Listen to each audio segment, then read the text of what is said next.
Okay. Wait, let me get my own timer. I got a phone. Record. Can you open a record? Sorry, just a second.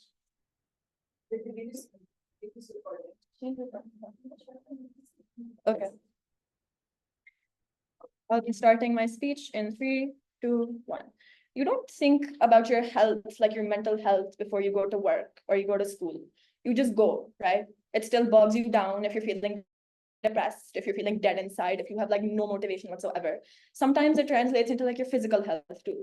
Sometimes you start vomiting, you start starving yourself. Sometimes it even leads to suicide, right? You sacrifice your mental well-being just because it's not tangible, because you can't see it, so it's not important, right?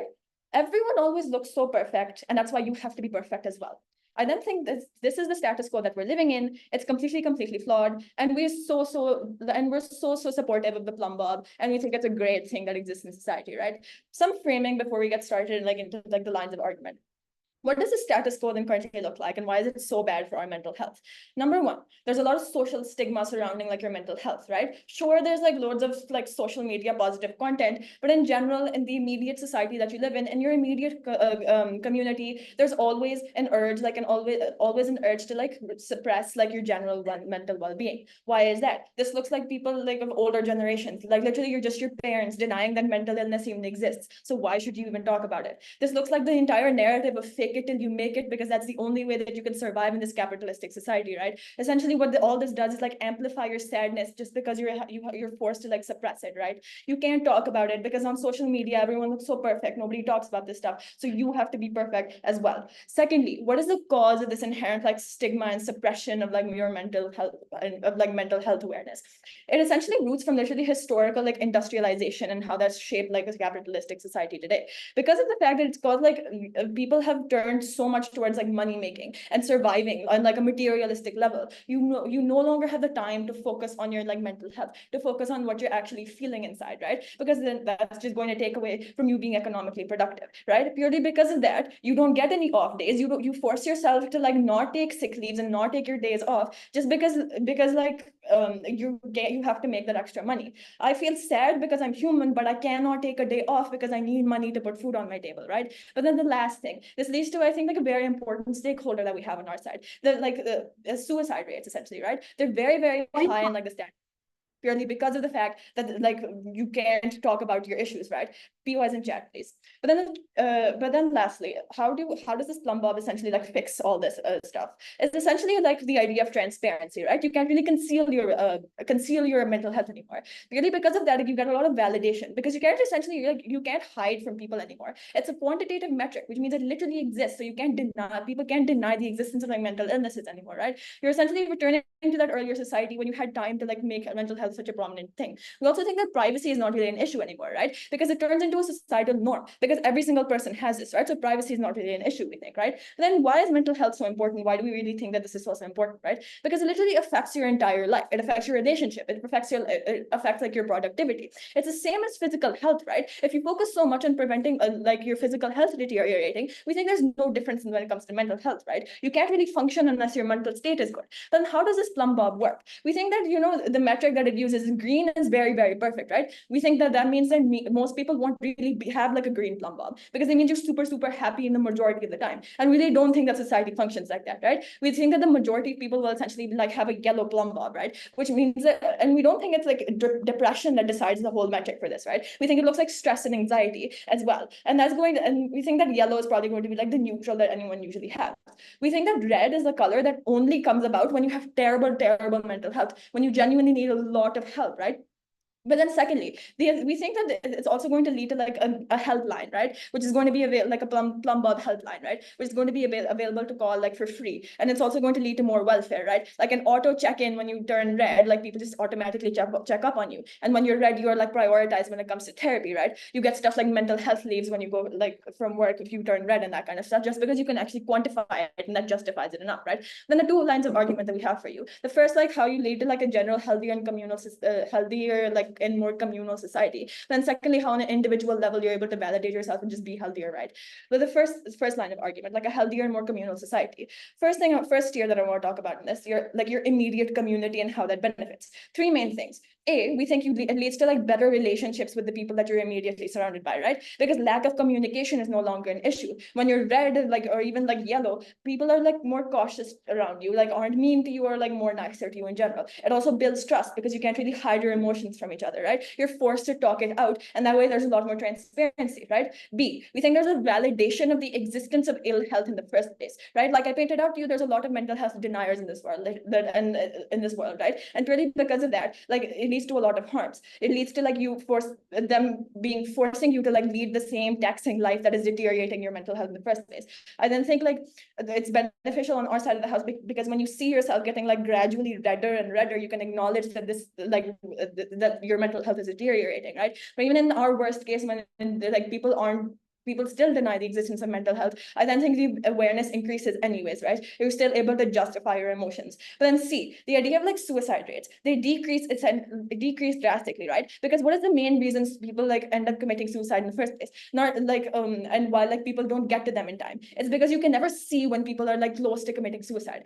You never see like when their mental health is deteriorating because they're able to put up a facade, right? I then think that facade does not exist on our side of the house, which means that you can reach out to people who you are concerned about easier and on time, right? But then the second tier in this argument, the idea of like on a state level, how does it benefit like society as a whole? We believe that because it's a quantifiable metric now that you have, essentially the government is like able to have statistics, not just statistics of two kinds. Number one, like the general health of your country, which means that you're able to be like fix policies that are affecting the general health of your country. Then secondly, specific demographics as well. This specific, like for example, this specific like Black community living here is like very, very red in comparison to everyone else. Maybe there's a lot of discrimination happening in that area. Maybe the state can do something about it. Maybe like the lower classes are like much redder or like significantly worse than like people in like higher classes. Maybe that has something to do with the minimum wage. So it's a metric that the state can use to actually like benefit the society it's in control of, right? So the state then actually begins to care about your mental health. Why is that good? Because the state is essentially the only actor that can change your lifestyle properly, like at a grassroots, right? Why is it important then? Because it's always, and your mental health is always then emphasized. For example, when the COVID pandemic happened, it only pushed like your physical health, right? But at the same time, so many people like in the lockdown were being so depressed. Purely because of that, I think that the Plumbob will help you so much more, because then you are also acknowledging the existence of mental health. But then B, the idea of therapy, which is going to be carried forward by my second speaker later as well. But the idea is basically like the government ensures like welfare as well, right? So essentially the end point here is that you recognize the mental health the way you recognize physical health. And I think that's very, very beneficial. Then second line of argument on an individual level, how does it benefit you? You identify bad habits and patterns that could essentially be affecting your mental health. For example, if after a week of drinking, I'm like fully red, I then think I can easily tell that it's definitely a bad habit that I need to stop. It's easier to identify the burdens in your life, and it's easier for you to shape your life better. But then B, you're able to rationalize your emotions. That internal denial does not exist, that, oh, maybe I'm fine, maybe it's okay. You can't snuff yourself down anymore because it's literally a big red glaring light that's telling you it actually exists, right? Why is that important? Because you then have self-accountability on your side, because you have the guilt of like beating yourself up, and then you have to take that initiative to be better, right? Then C, lastly, the idea of validation, right?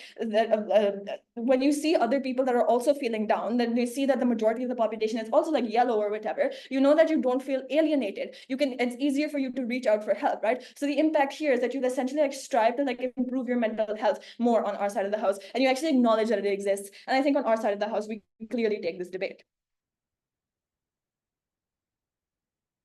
Thank you for that fine speech. I'd like to now call upon first opposition. I just need like 30 seconds.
Am I audible and visible?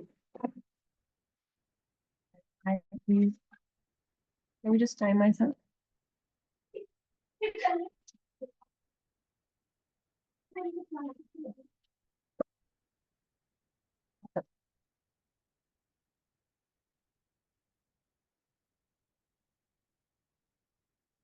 Okay, I'll be starting my speech in 3, 2, 1.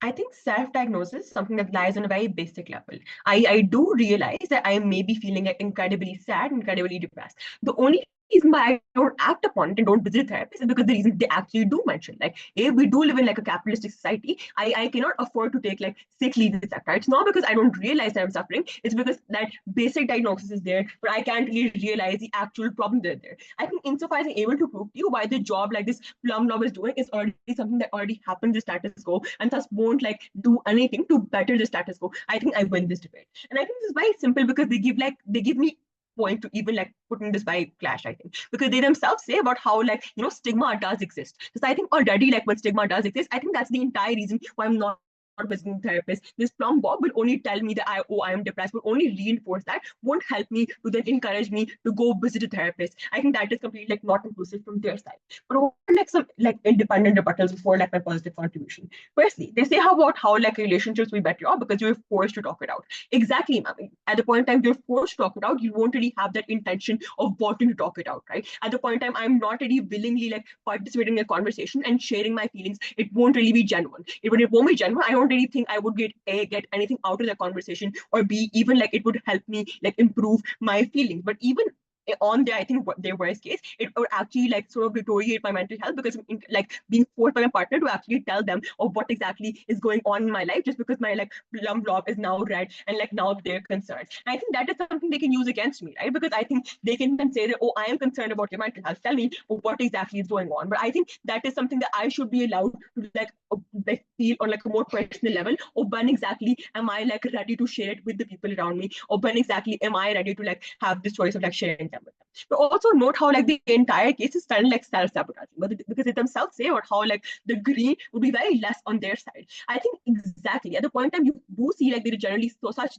like the green is so less, people do lose like hope in terms of ever being happy. I think in our status quo, even in our worst case, people are like taking being happy, still then you have hope of like role models of who you want to be. I think still then like you do have like hope of like a better society, of like where you can be happy, and like how like perpetual depression is not a state the entire world is in. But also secondly, they say about how like when states have access to about like poor people being more depressed, they'll certainly help them out. I think a state already has access to like poor people being more malnutrition, poor people have like dying of starvation, etc., more than like rich people, they're still doing nothing about it. It's not because the state does not know that poor people are affected by their like condition that they're in. It's just that the state does not act upon it. I think diagnosis is something you cannot win this debate on. You have to go a step further and prove to me exactly how you win. Also, the last idea that they have within this debate is also like about how you're able to like for yourself, it's more easier for you to identify of what you're suffering and what made you suffer. I think no, it doesn't go beyond the fact that I'm sad. It doesn't go beyond of what exactly made me sad, right? I think that is when I can't really identify, because note how they have this like very weird example of how like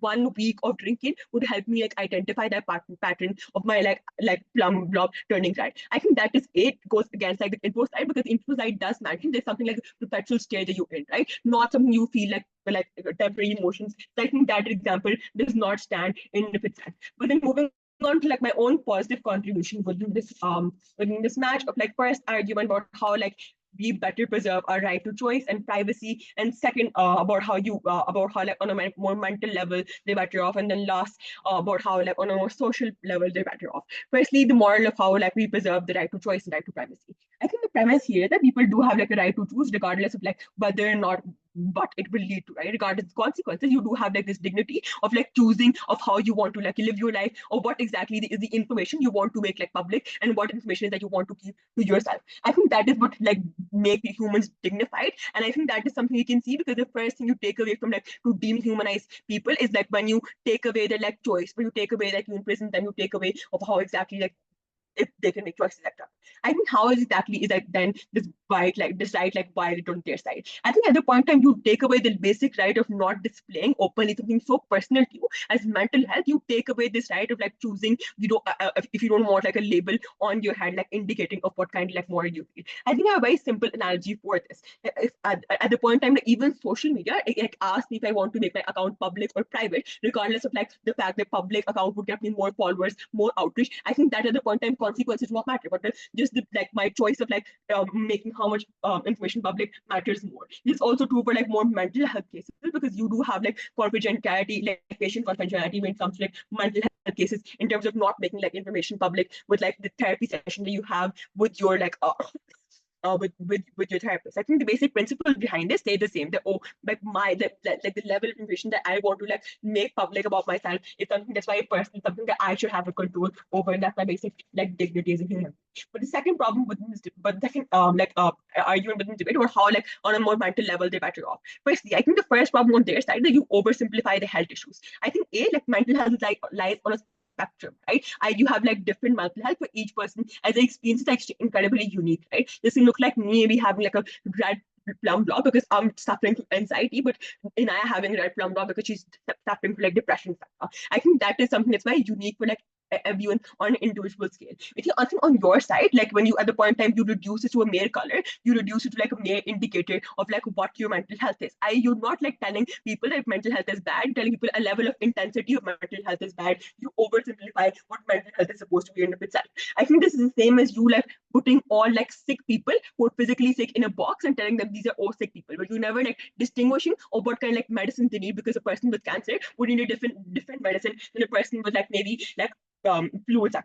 But I think this is specifically bad because then this leads to like advice is more generalized to people, because you see that I have my friend see that I have like a this by the way also deals with their practical argument about how like you get more help from people, about how like if my friend sees that I have like a red plum blob, they help me, right? Because that advice is never like actually helpful for me because it's generalized. They see like a red plum blob and they help me. This could be like untrue and like actually maybe would make like my mental health worse, because it's like they're misleading in terms of like what I'm actually incredibly feeling. It sort of like misimplifies the harm on their side. On our side, the point time you do have like less generalized mental health. At the point that you do like get into what exactly caused that problem or what exactly is that problem, and not into the intensity of the problem, I think you're far better because you do have, like you don't mishit the problem on their side. But then, like what is the second problem within their like kid before I want to take a few one.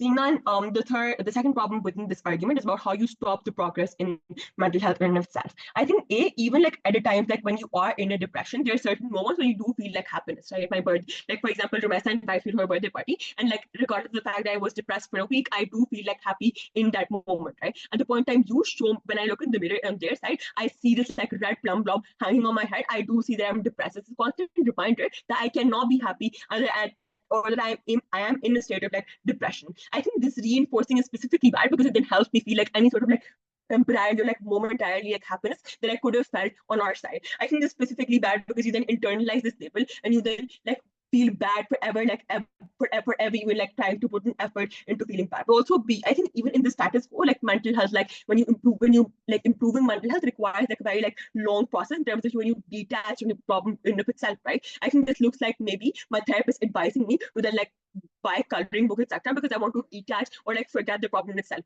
At the point in time on their side, you reinforce this problem. It sort of like deters you from reinforcing these problems in of itself. I think the solution on our side is simple. At the point in time, you like sort of detach this like mental health problem for the very person they're better off on our side, give it to side opposition. Thank you for that speech. A reminder, I will not be writing after 8:15. Second proposition, please.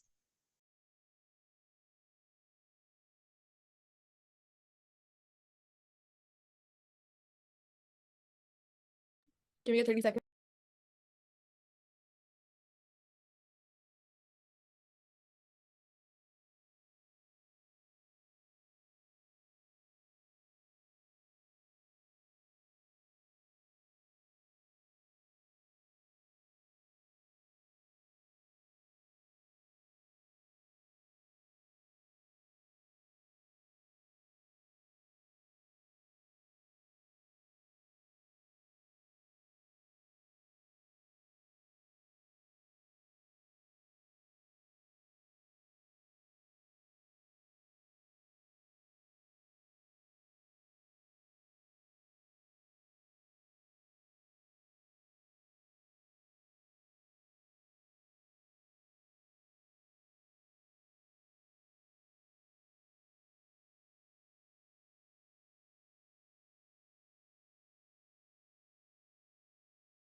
Can I start?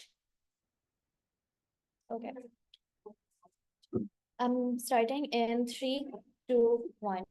I'm loving like the failed attempt to make this debate a wash because they didn't actually engage with what our need in this debate was, right? Our need in this debate was literally catered to by most of the engagement that they actually gave us to their policy. Because what exactly was our need over here? Our need was the fact that in the current status quo, mental health is stigmatized to such a large extent that no structures that are built actually end up catering to it. We gave you a policy as to how that ends up working. The fact that when you end up quantifying your mental health with something like that, when people see a red blob over your head, it is easier for them to understand that you are not okay or that you actually need that help than it is like on the other side of the house, right, where you have no mechanism for actually understanding any of that. You are unlikely to get a mental health leave unless your boss has proof of the fact that you are depressed. You are unlikely to get out of a social occasion or something without being pushed into it unless your friends understand the fact that you're so incredibly depressed. The point is that people who have red blobs over their head are not okay. They are genuinely not okay, and they should not be treated that way. The reason that mental health is stigmatized to such a large extent is because it's so difficult to quantify,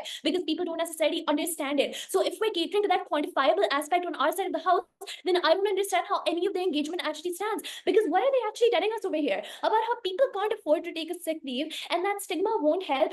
And like this is only going to reinforce the stigma, because now they're going to see, because now they're just going to see a lot of depressed people. Again, no mechanism to understand this, because they're not actually engaging with the reason for the stigma's existence in the first place, which is the fact that mental health is such an abstract concept that it's so hard to quantify. You quantify it, and that's where you have all of the benefits on our side of the house, right? I think that we gave you a couple of mechanisms as to how we're fixing this.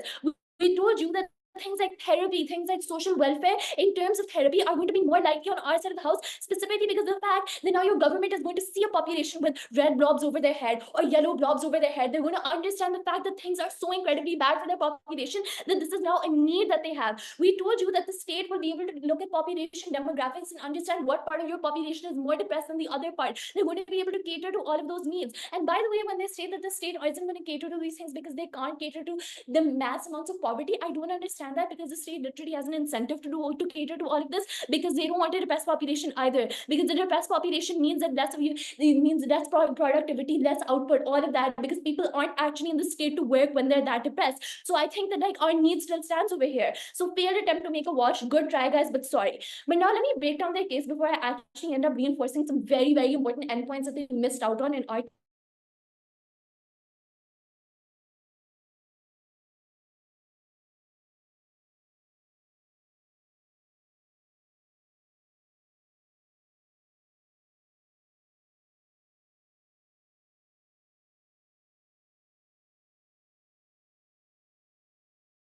by that means like, wait, the timer is what do I mean by that? That basically what I mean by that is that like we automatically just prefer a world in which like your privacy, etc., isn't a consideration in itself, right? So we think that like that stigma of not talking about what your feelings actually are is something that's unlikely to exist in the very first place, right? Because you're likely to be talking about your feelings because it's never been made a norm to hide your feelings, or it's never been made a norm to like hide what your true opinions on a subject actually are. So therefore, I think that like that's unlikely. But also, I think that it's going to be a lot harder for people to not talk about their feelings when they've got a red blob literally right in front, right on top of their head, because the people that are asking them the questions are likely people close to them, people who know situations in their lives, right? So there's very little room for you to lie about something. Like, for example, if like both of my parents just died and like my grandfather has cancer, then there isn't exactly a lot I can lie about in terms of like how I'm talking about my feelings, right? Because understand, we're talking about very, very depressed people who have understand, like when you know we're talking about very, very depressed people who have the red blobs, but even the people with yellow blobs, etc., you know about their lives to a large extent where there's no room to lie at all. But then also on this idea about like how you have the right to choice and like the right to privacy, again, first of all, we're arguing this in retrospect. The right to privacy about your emotions, we think is something that just shouldn't be made a norm at all. It is not a norm in our world. It is not a norm to respect your right to privacy when it comes to emotions in the first place, because we think that that right to privacy is something that is inherently bad. Why is this true? Because talking through things is literally a cure to things like depression, to things like anxiety. That is why you have talk therapy as a concept in the very first place. We think that like the stigma around like talking about your feelings is about not talking about your feelings, or like the idea of like hiding your feelings in the first place or keeping your privacy when it comes to your feelings in the first place is something that is inherently bad, right? It's something that is inherently bad, right? But also on an analogy, we think that it's also like wrong for you to like we think that it's also wrong for you to like, we think that like your some of your rights are supposed to be restricted. It is okay for some of your rights to be restricted if that means that other rights can be prioritized in this instance, right? Like an analogy for this is the fact that like the right to suicide is something that doesn't necessarily exist, right? Why is that? That's the restriction on your freedom itself, but it's something that harms you. So we think that we're okay with violating the right to privacy if we have a greater net benefit on our side of the house, which is that people are talking about their problems more. People are likely to get out of their depression a lot faster, right? But then also like this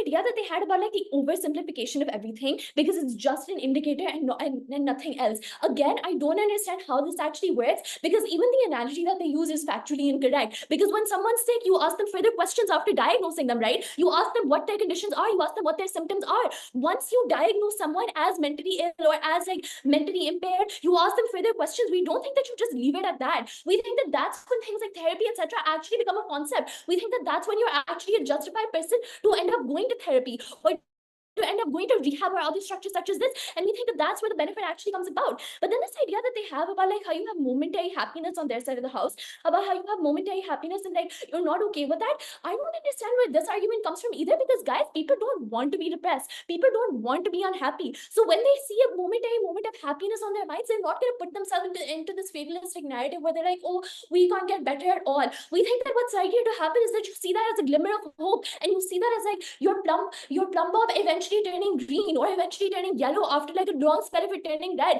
We think that you're likely to fixate on that moment and use it to channel your happiness more. So we think that that's a benefit that we have on our side of the house. But now what is the comparative over here? Even if like we don't have any benefit on our side of the house, we think that simply the fact that you're talking through things is still better because you have a higher chance at like getting better if you're talking about your feelings or if people are catering to your feelings. And this is especially significant for people who are suicide victims, right? A stakeholder that they never actually cater to on their side of the house.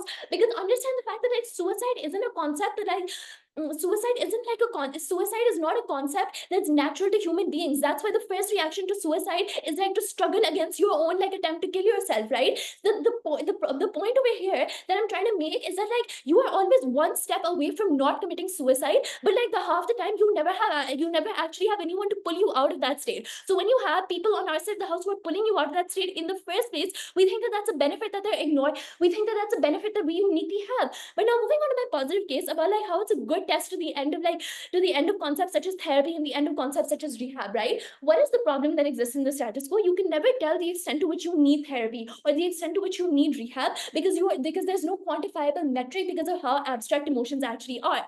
The role of the Plumbob then comes in because the colors actually signify your healing process in itself, right? So for example, your therapist may think that you've gotten better, but in fact the reality of the situation is that you've just gone from a red to a yellow, right? The point over here is that even therapists, etc., are humans who make these kinds of errors, and you need to have some sort of mechanization to get them out of that. The benefit that you now have is that you have less people relapsing into depression, less people relapsing into like things like rehab, etc., because that relapsing comes from when you're in the yellow zone in the first place. But now, because you're not letting people out of things like therapy, things like rehab while they're in the yellow zone, you have less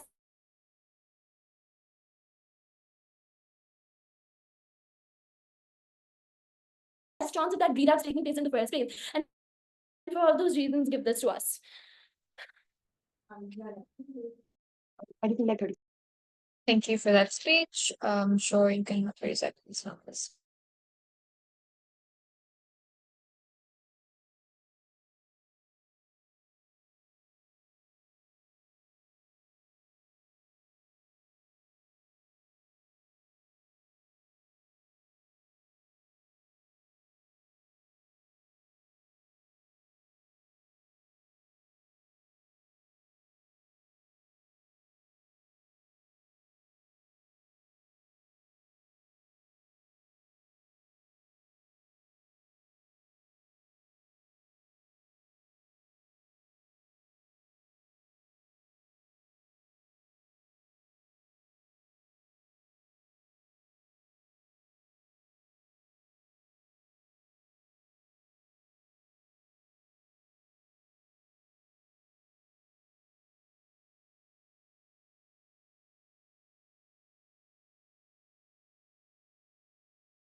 Okay, are you ready?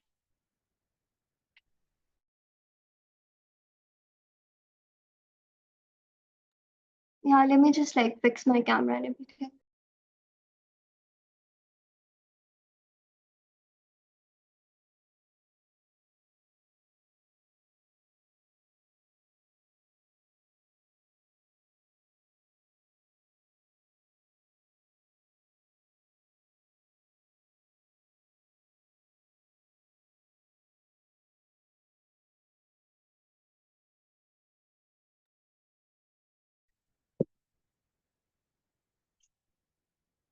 Can you bring me water?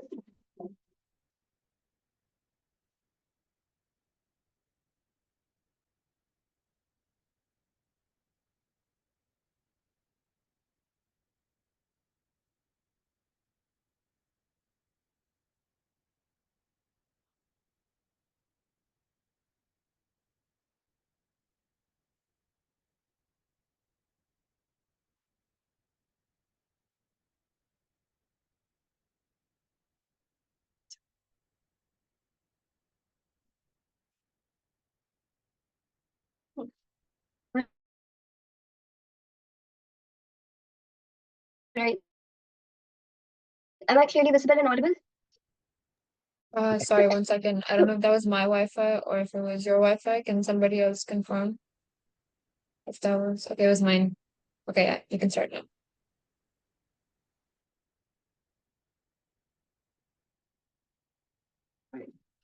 अच्छा time मेरा phone कहाँ पर है mine बंद तो नहीं होगा alright sorry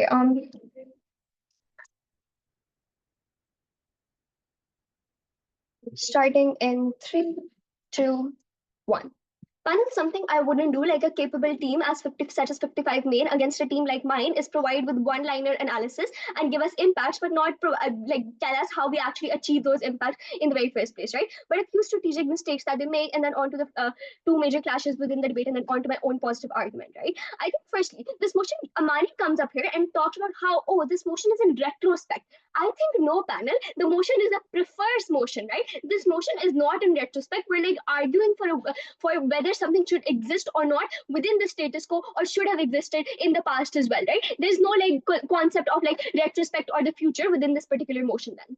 But then secondly, I think I would like to challenge the characterization that my first also did, but like they never really actually engaged with that, right? I think the status quo is like not as bad as they paint it out to be. Please don't let them gaslight you into thinking that people in the status quo think that mental health is such a significant stigma, right? That people like will literally like your family is going to disown you or something simply because you are depressed or something, right? I think that's simply not the case. We have like things maybe like social media, etc., and like awareness for mental health is like actively increasing within the status quo, right? People do not think that mental health is such a huge issue even within the status quo, right? Sure, it exists to some extent, we can see to that, but it's not like that significant of an issue. Then on to the first clash within this debate about the moral, and then I'll be moving on to the practical clash, right? And on to the moral clash, they bring us absolutely like no moral positive argument, right? You need to note that down. But then I think I can like simply win this clash on the basis of weighing that. Firstly, they tell us how like the right to privacy is inherently bad, and we want to normalize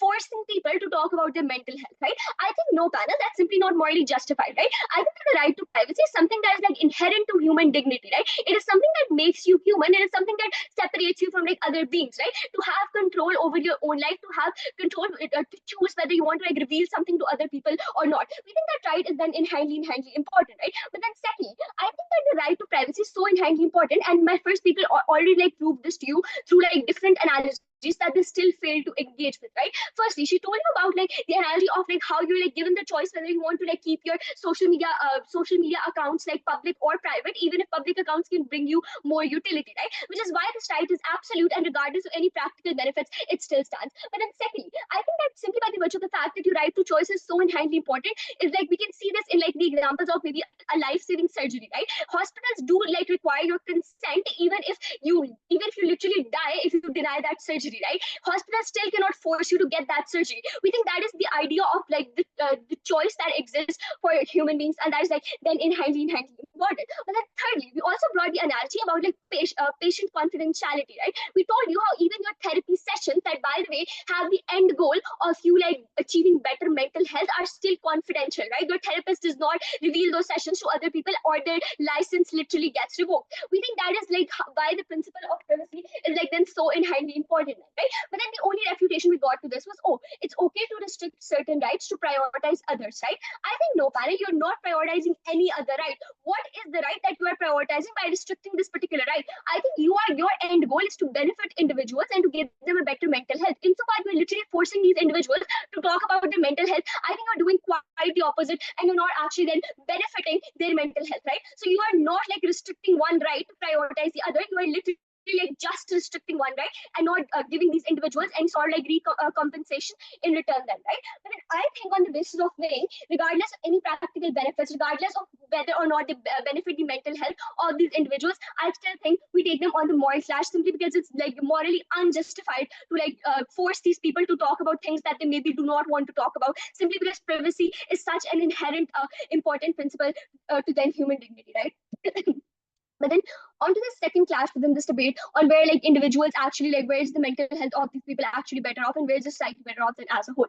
I think three major claims that we get from like proposition here. Firstly, on like the idea of like less suicides, etc., and people get help. People that need help actually get it on their side of the house simply because they can't really hide it anymore, right? I think two responses to this. Firstly, understand this panel. The Plumbob only like diagnoses your problem, right? It doesn't really tell you how you are going to help this individual get better mental health, right? I think getting a better mental health or like ways that will actually make you feel better as an individual are very, very subjective. People, maybe talking to somebody can make one person feel better, but make the other person feel really, really bad, right? Simply because some people don't like talking to other people. Maybe like journaling is something that will improve your mental health as an individual, but like might not improve another person's mental health. I think so the ways of helping somebody out are then really, really subjective. And a Plumbob does not really tell you what individual requires what sort of help to actually make their mental health then better. I think that's the point at which we like take down their entire argument about like, oh, less suicide rates, etc. And secondly, I think that forcing people to talk about things that they do not want to talk about dehumanizes them, right? It is an inherent attack on their dignity and makes them feel as like lesser of beings, right? Which means that it also like makes their mental health in turn worse on your side of the house, right? Insofar these people know that they do not really have a choice and are being forced to do something that they do not want to do, their mental health in turn then gets worse. But then second claim that we get from proposition is, oh, we have better relationships simply because people sympathize with you and people are nice to you, right? If they see you have a red block. I think panel, people do not want to be treated as charity projects, right? People do not want their friends and family to be nice to them or sympathize with them all the time. Some people just want to be seen as normal human beings, even with a bad mental health. And I think insofar we're like constantly reiterating and reinforcing the idea that, oh, you have a red blob and I'm going to be like sympathizing with you because of that, I think that is inherently bad and it makes their mental health even worse. But then second, I think you harm relationships on your side of the house because people view these individuals as emotional burdens, right? And people also then hesitate to like actually come into relationships with these individuals. Can you please pause the timer?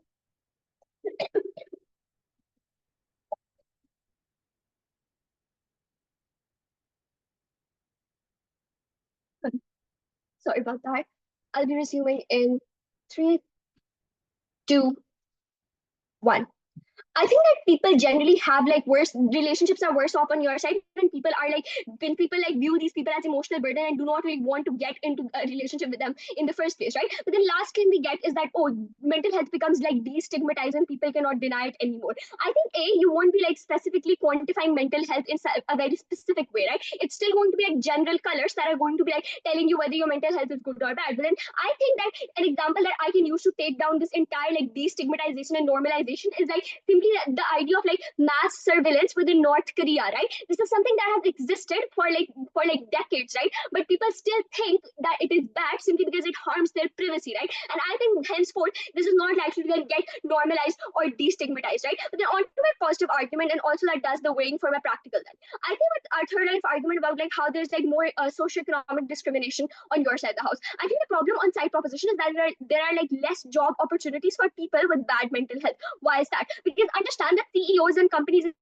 are like less likely to hire people with mental health issues, right? Because they understand that if it is bad, simply because it harms their privacy, right? And I think henceforth this is not likely to get normalized or destigmatized, right? But then on to my positive argument, and also that does the weighing for my practical then. I think with our third life argument about like how there's like more socioeconomic discrimination on your side of the house. I think the problem on side proposition is that there are like less job opportunities for people with bad mental health. Why is that? Because understand that CEOs and companies, etc., sectors have a profit incentive, which means that they want more productivity, right? Which means that they're likely to like give into stereotypes and then hire people with greener blocks simply because they believe that these people are the ones that are going to be like the most productive and produce the best outcomes for their company then, right? And give them like more and more profit simply because these people are just mentally better off. And I think henceforth people with greener blobs are like likely to get hired more than people with like a bad mental health. And why this is particularly bad? I think that it then creates like a vicious cycle where people with like good mental health will keep on getting better and better jobs and they will keep on succeeding in life, whereas the depressed people get like worse simply because they lag behind financially and in terms of like job opportunities as well. But then what's the solution that we provide you on our side? We think that people are judged on actual skill and how they maybe things like their job interview went and how like productive they are within the company, and they're not then stereotyped for like having bad mental health etc, right? Henceforth we provide these people with like equal opportunities and equal chances to then prove themselves as good as the people with then good mental health. For all those reasons, clearly it's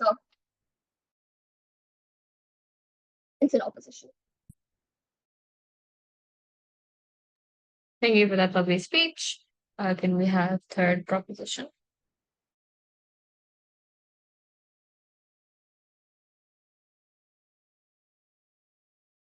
Can I go to the bathroom real quick?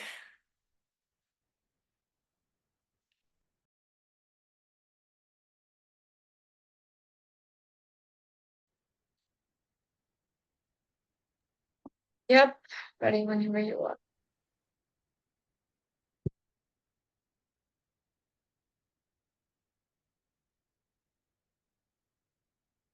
I'm going to start my speech in 3, 2. Oh, wait, sorry, I'm going to restart. Sorry, start in 3, 2. I think side opposition loses debate when they fail to realize that there's an actual problem that exists in status quo, because not that there's a need, right? The need is that there are people who feel the need that they need mental health, right? Where there's a mitigation of mental health. Why is that the case? And Samani tells you in her speech very clearly that mental health is such an abstract idea that people never get to like think about it as a tangible thing, right? You never really get to cater to it, or people get to like constantly mitigate it or like sideline. So your desi parent tells you mental health isn't real because I can't see mental health. But if you are sick, somebody will cater to you. So if you have a broken leg, like by their own analogy, if you see a broken person with a broken leg, you start to realize, oh, they have a problem, let's get them to the hospital, right? Insofar as we materialize mental health into an actual thing, like a Plumbob, so showing you the color of somebody's mental health, I think that's when you like get them help, right? But also the idea of dehumanization of people then, right? I think when you are in like a state of mind where you don't feel the need that you are a normal person, you constantly isolate yourself and you feel like nobody gets me in this world, I think you want to be treated differently, you want your problems to be catered to. And those are the kinds of people they never cater to in their world, right? Because not that it's not your natural instinct to want to die, right? And suicide victims are somebody they never cater to in their world, right? Because not how like in our world you have to like live you have to live by circumstances. You have no other alternatives or options to opt out or like get help in their world, right? In our world where you have a circumstance, you get to get it because you realize what your circumstance looks like, right? And so why is that the case? I don't think they can take this debate, right? Because Sarah talks to it first, right? Sarah tells it a person who's about to commit suicide, one word of help to them, or like somebody's assistance to them, like it makes them like changes stuff for them, but also not policy which they never cater to. You have Plumbob helplines, so you have social welfare that is like much more like available now. So if you see a color on your head, you constantly call that helpline and you ask them, hey man, this is the color of my like PRs and chat guys. This is the color of my Plumbob. What can I do about it? Or you like seek therapy. This is the state can now focus on because the state wants mass productivity, right? And so while most of your people are unhappy, perhaps you never can get productivity in their world, right? But secondly, the idea of privacy, I'm just gonna like remove this from the debate. Notice privacy isn't a thing that weighs in when something exists for everybody. So like your private social media account or your public social media account is a real thing, or like it's privacy because it's an option you get, right? In our world, when you get no option at all, I think privacy is mitigated because everybody's on the same level where nobody gets like exclusivity then, right? So the idea of privacy doesn't stand. But even if I take them at their very best and do privacy stands, if I can prove to you all of the benefits which we give to you by our unique situations, if I can prove to you access to more help, changes of structures, and better like how you better lives on our side, I think we can take this debate. Before I move on, sure. Insofar as you're arguing for the fact that social stigma is so there, I think then like you won't be able to materialize even the diagnosis by other people. How do you engage with that? I'm going to go to my first clash with this because that's what caters to social stigma then, right? I think stigma exists in their world. Stigma exists when you have this like barrier denying mental health, right? Insofar as in our world, you have a Plumbob which tells you hey, mental health is real. So like notice how in their world, the only thing that caters to your mental health, the only thing that validates your mental health is social media. So I see a social media post and that's where it ends up catering to my mental health somehow, right? But somebody telling me these are signs you have anxiety. So like self-diagnosis or like online social media diagnosis isn't going to actually help me in their world, right? That's the problem in their world then, right? Because also not how like when you constantly just say, oh, I feel depressed, that's not going to do anything for you. When you have a color over your head that's bright red and tells you, oh, you are depressed, or perhaps because since Sarah told you in her first speaker speech about there are metrics, right? So red means you probably have depression, and like yellow means you have anxiety or stress and something like that, right? Insofar as you have all these metrics, you get to quantify what people are feeling, right? So your desi parent or your mom and dad can't tell you that isn't real, because insofar as there's something that tells you. So like if I have a broken leg, you can't tell me I don't have a broken leg because you can see my broken leg. Insofar as you can see something on my head, you know it's real, right? That's how social stigma gets reduced, right? But then also not how it's something universal, right? So when you universally you are told somebody with a red Plumbob is probably going through depression, you can't deny it anymore, right? Because it becomes a norm so much so, right?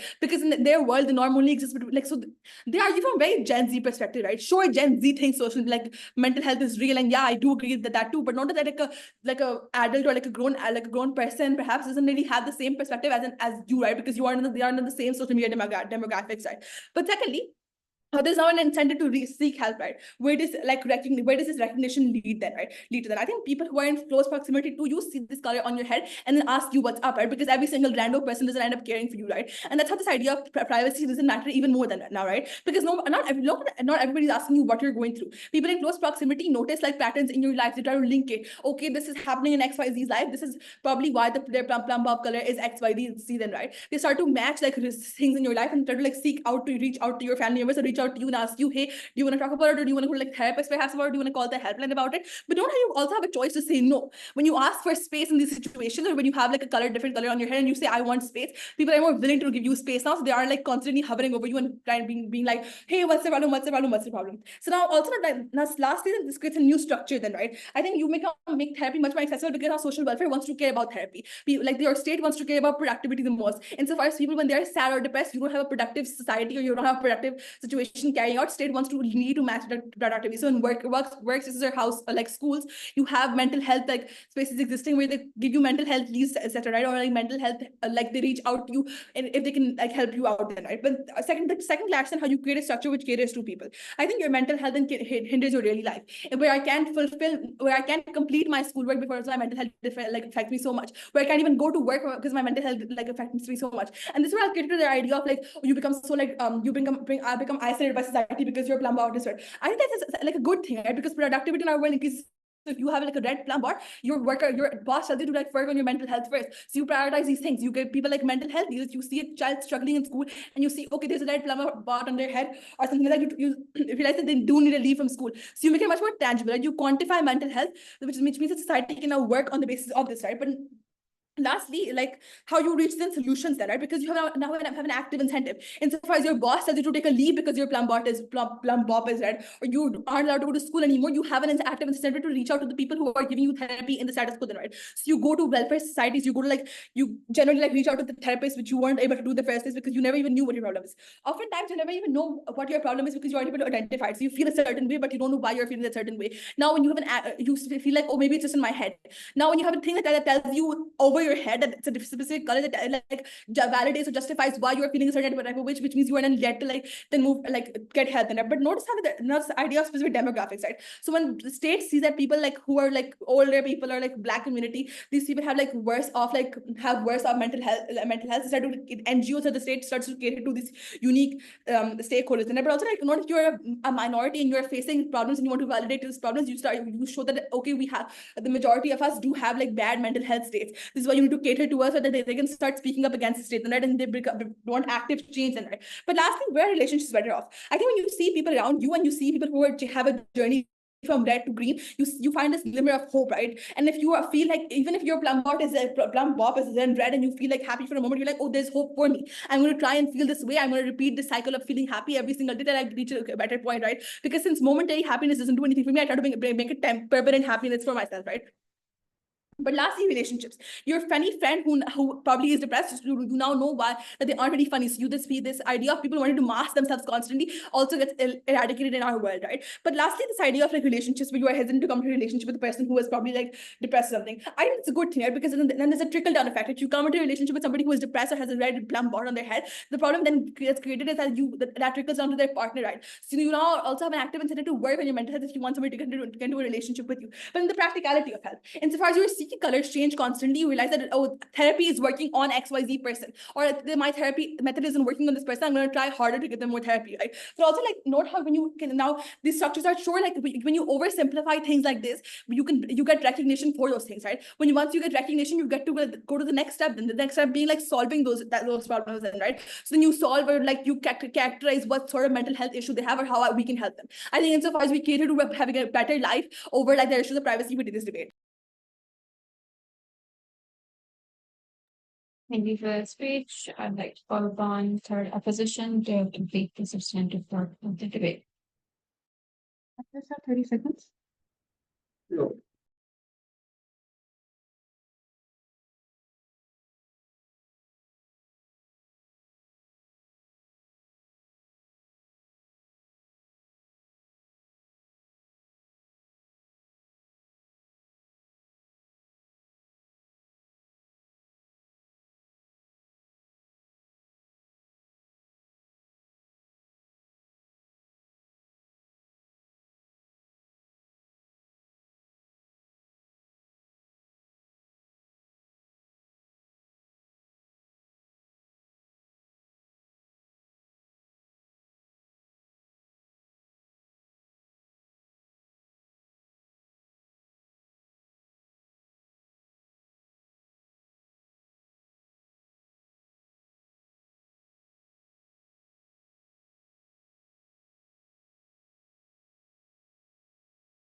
Am I visible? एक second. Are not visible at all.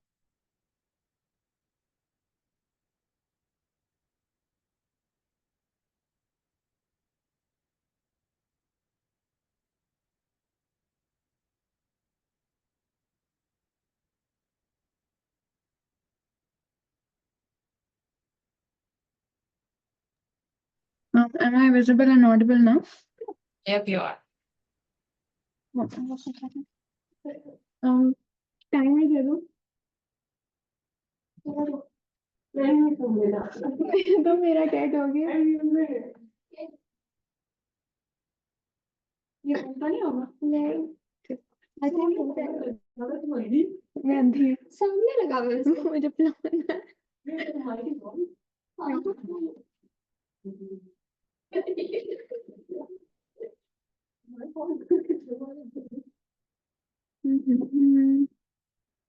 उधर जाके बैठो sir पे ना चढ़ो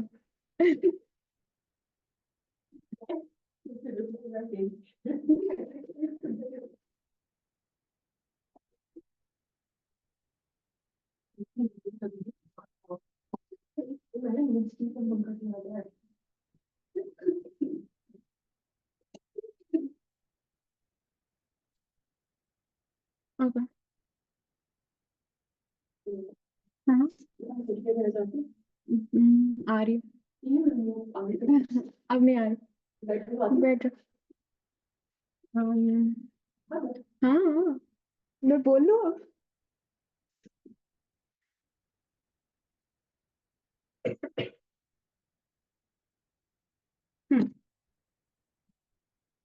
मैं शुरू करूँ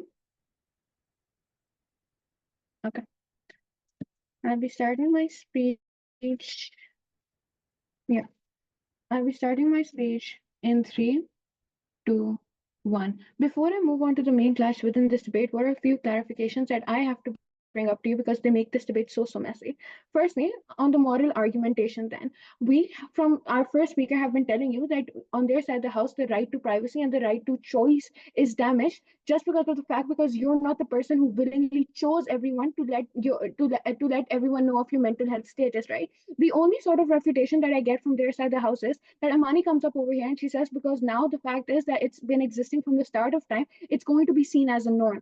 Rumesa comes up over here and she tells you that even if some things have been existing since the start of time, such as mass surveillance in North Korea or such as the one-child policy in China, some people are still going to see this as an infringement on basic human rights, right? And these are bad because you're seen as exposed and you're vulnerable. But then secondly, on their like mechanism about how their helplines are going to exist, I think these helplines are not going to be effective because now you're still getting some sort of recognition, right? People are going to tell you that, oh, just because of the fact that people now acknowledge the fact that your mental health status or your mental health deterioration is being seen, you're getting recognition enough. But then secondly, now that incentive doesn't exist, the state capacity also doesn't exist, right?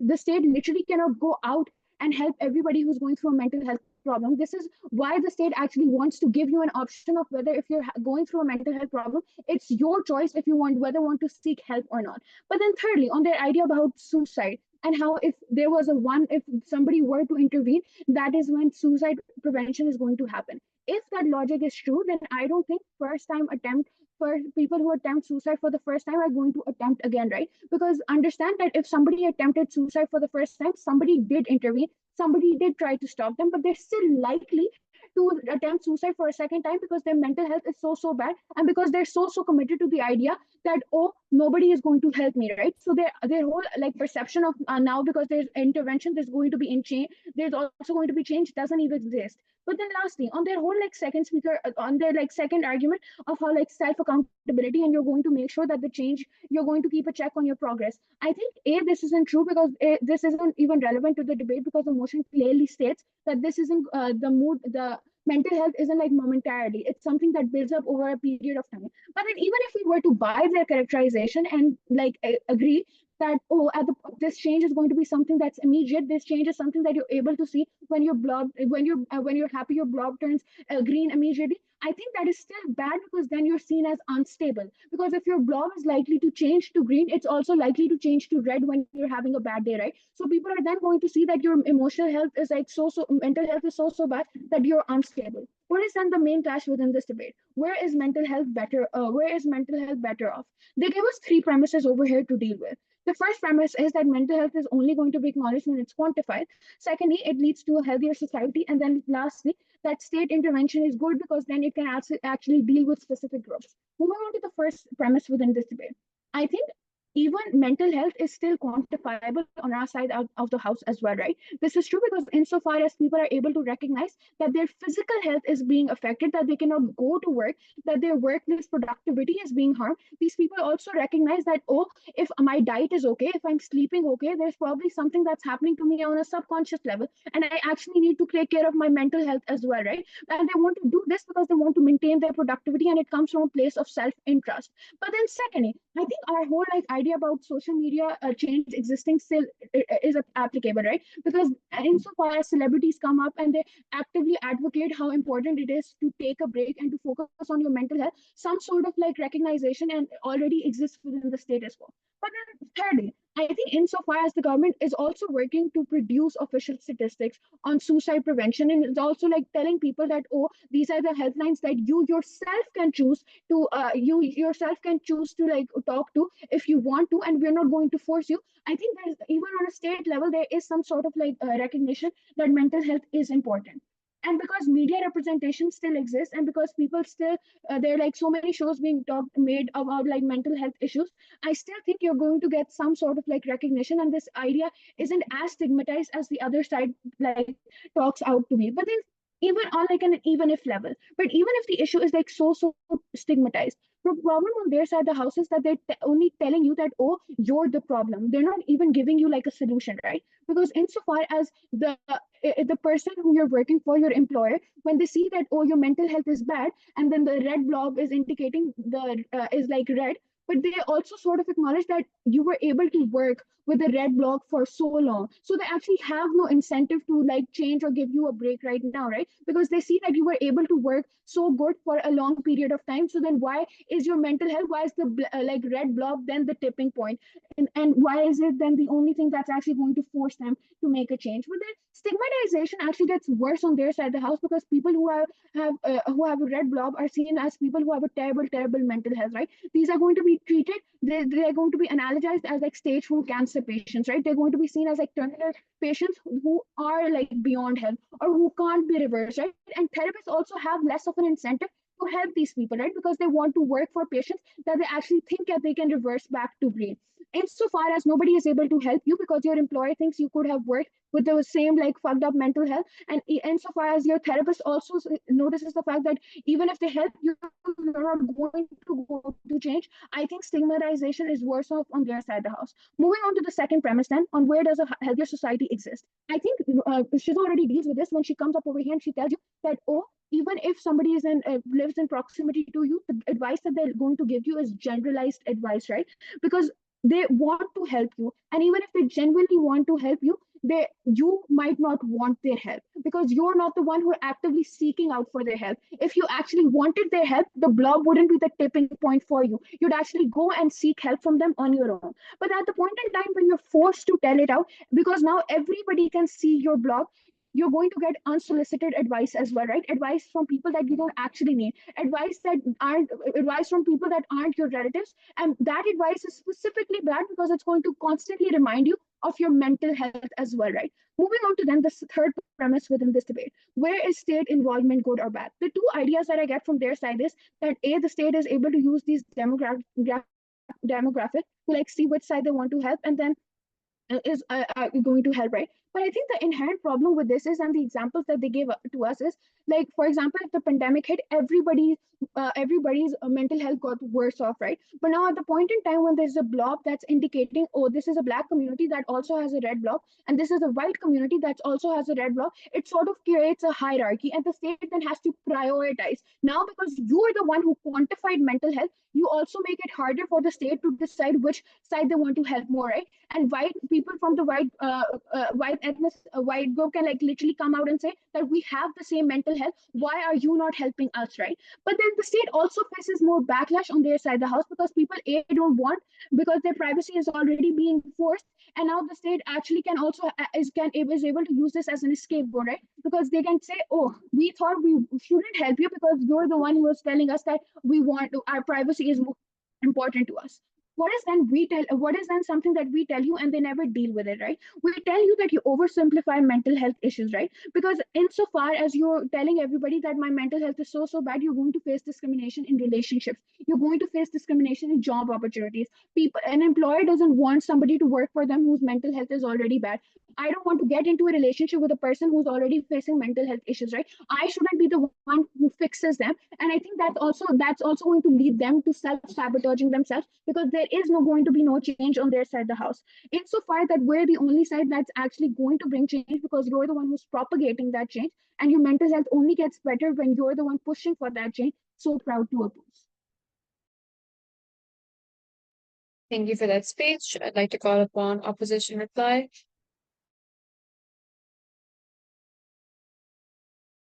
Rumessa's in the washroom. Is it okay if we wait for a few minutes?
Am I clearly visible and audible?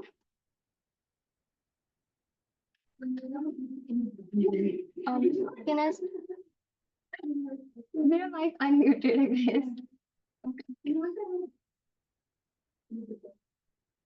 Can I start? All right. I'll be starting in.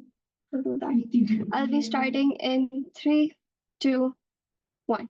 Panel, other than the fact that I think that a Plumbob will look absolutely like ugly and horrendous over the top of your head, and like other than the fact that people with red blobs can be maybe used as bait in bullfighting, etc., I think that we gave you like actual practical, tangible harms of their side of the house, right? And I'm gonna just like go through them really, really fast simply because they don't engage with that throughout their bench. I think we explicitly told you like the major question that this debate then boiled down to was on which side is like the mental health of people better off. I think we told you why mental health of people is worse off at side proposition for like 3 major reasons, right? Firstly, because like you decrease the hope for people that are going through like a bad mental health phase, right? Because like they themselves say that, oh no, not a lot of people are going to be having maybe green or yellow blobs, right? People are going to be like on the bad end of the spectrum, right? Which means that like people then don't have any role models that they can then look up to for hope, etc. That, oh, this is the kind of happy that I aspire to. But secondly, we also told you that people feel dehumanized on your side of the house when they are being quote unquote forced to like seek help, right? Which means that it in turn like worsens their mental health and does not achieve the benefit that you're trying to give these people, right? But then thirdly, we also told you that because of like things like maybe less job opportunities and like bad relationships on your side of the house, simply because there sort of exists like a discrimination between people with greener blobs and like yellow and red blobs, etc., right? I think the sort of like socioeconomic discrimination then also makes like the people with red blobs then lag behind, which in turn like turns into a vicious cycle that never ends, right? And like worsening the mental health of the people whose mental health is then already bad, and the people with good mental health just like keep getting better and better mental health then on your side. And I think at that point in time, I think that you like refuse to benefit the most vulnerable stakeholder, that is like people that genuinely are in need of help and like are genuinely like do want to then like get help, right? But then I think like a quick like intuition pump for you. I think I understand this panel. People, I think it's extremely like morally wrong for you to like prioritize people in terms of, oh, this person has a worse mental health, i.e. their color is darker, and henceforth I will prioritize them as a therapist, etc., right? I think that's simply not like morally justified. I think everybody, even if they're going through something small, do deserve to like get help or at the same like and get like some sort of like importance then, right? But then I think that it's like this maybe looks like women being told that, oh, everybody gets period cramps, etc., and henceforth it's not like okay for you to like whine about it or complain about it. At the point in time where everybody is like going through something, I think the importance of like understanding the depth and the significance of mental health then also decreases on your side of the house, right? But then on to some brain for you, since they don't do that throughout their bench. I think the best case scenario, people do get help and it's like normalized actually, right? But what are my issues with that? I think it harms their right to privacy and choice, right? What about people that do not want to get help, that do not want to like that like maybe have other avenues of helping themselves, i.e. maybe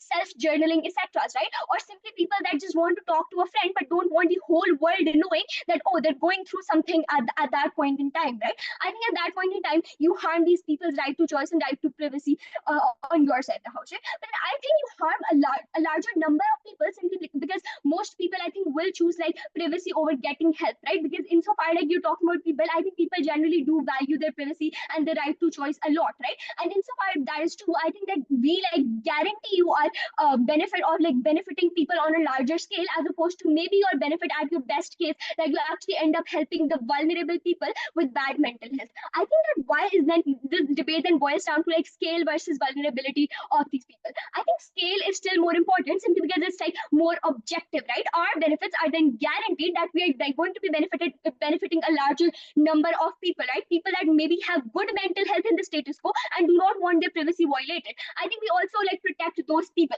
But then on your side, I think vulnerability is then extremely subjective. Insofar Prof fails to like characterize for us where they draw the line for these vulnerable people and like to help the people that genuinely need help. I think on all those metrics, we clearly take this debate.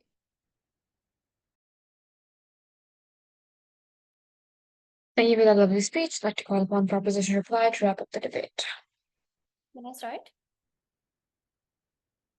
Okay, I'm starting in 3, 2, 1. guys, the most vulnerable stakeholder in this debate is not what Ramesa painted out, the people who need the most help. It is literally suicide victims. Something Sarah told you, something Abiha told you, something I told you. Sarah had a whole line on this, completely unengaged with. So I assume that they just agree with us on that. Like, I don't understand what they're trying to do over here, because I think that we very clearly painted out the fact that these are people who are at the tipping point of death. These are people who can go one way or the other very, very easily. Like, Hamd was just telling me a story about some guy who like had dinner with one guy and he was about to commit suicide, but just that one dinner swayed him in the other direction. That is the power of like talk therapy. That is the power of people knowing how you're feeling. That is the power of like people knowing what you're actually going through. Suicide victims are someone who are uniquely on our side of the house because now you know that they're going through a terrible situation. You are aware of the fact that they're going through something so uniquely bad, so you are able to sway them in the other direction easily. And insofar as they haven't catered to that stakeholder, I think that we can win solely on this stakeholder, right? But then the second idea like that I want to deal with is I'm going to be doing two comparatives for you in this debate. First of all, like in this reply, first of all, the concept of like abstract concepts versus tangibility. The idea that we had over here is that like mental health is such an abstract concept that like society isn't mechanized for it, right? You don't get mental health leaves at work. You don't get any of that stuff at work. You don't get free therapy, free social welfare in terms of mental health because it's such an abstract concept. Now you make it a little more quantifiable and you actually have that benefit on our side of the house. But what was their alternative for this? Literally social media. I think we have very clearly told you that social media isn't the right mechanism to achieve those aims, right? Why? Because social media is so incredibly unreliable, but also like social media isn't a good enough mechanism for society to structure itself around. It's not a good enough mechanism for your boss to like decide that mental health leaves is something important, because social media doesn't quantify your mental health the same way anything else does. I don't think that the biggest need that we brought you over here was the fact that traditional societies don't do everything. That was only one of our needs. Our second need was the fact that things are so abstract for you and you need them quantified when it comes to mental health, otherwise you're not properly catered to.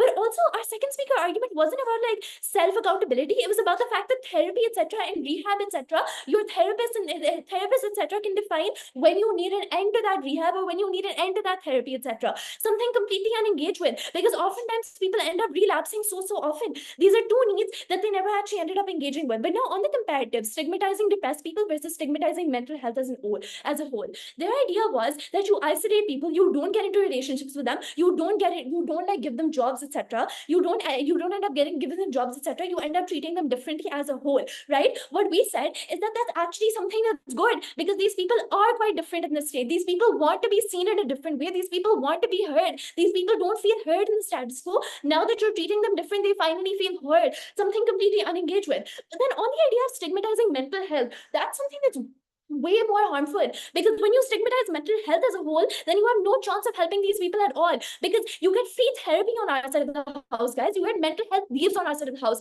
something that they didn't engage with. And also most of the policy refutations to this came a third, right? The stuff about how like the red blob that on your head is not going to be a tipping point. It literally is going to be a tipping point, because a red blob signifies like a long-term period of depression, sadness, etc. All of this engagement came a third of. I don't even know why I'm dealing with it right now.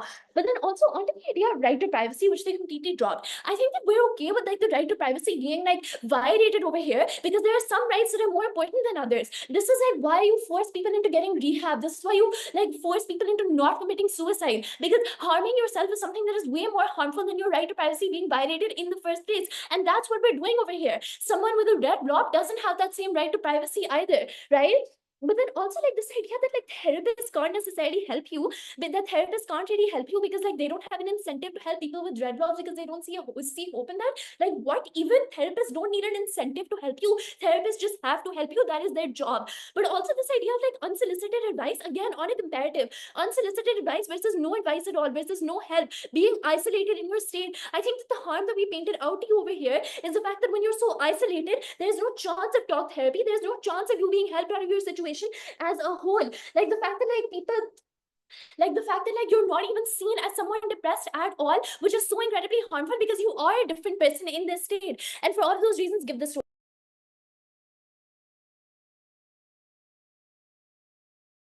Thank you guys for a lovely debate. Shake your virtual hands across the floor. Please leave the room. I'll call you back in for the decision.